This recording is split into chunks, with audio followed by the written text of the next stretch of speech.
কেতিয়াবা ব্যস্ত থাকিলে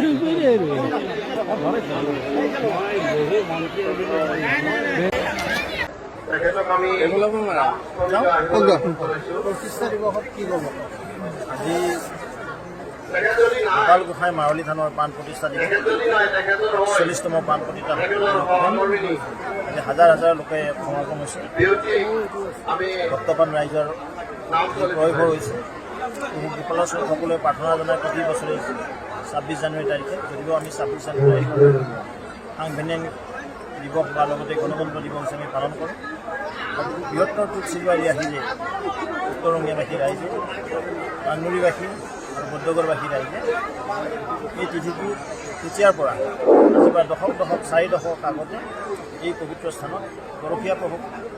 সেৱা কৰাৰ নিমিত্তে এই অনুষ্ঠানভাগি আৰম্ভ কৰি তেতিয়াৰ পৰা প্ৰাণ প্ৰতিষ্ঠা দিৱস হৈছে পালন কৰি আহি আজি 41তম বৰ্ষত ভৰি দিলে এই চেগতে যিসকল মহান দাতা এই কষ্টৰ বাদান্তৰ ফলত এই অনুষ্ঠানভাগি আজি এনেকুৱা লোকাৰণ্য হৈছে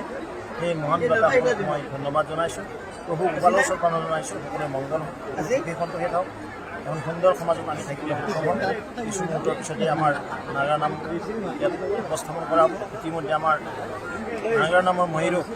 অতিজহা শিল্পী পৰমশ্ৰদ্ধেয়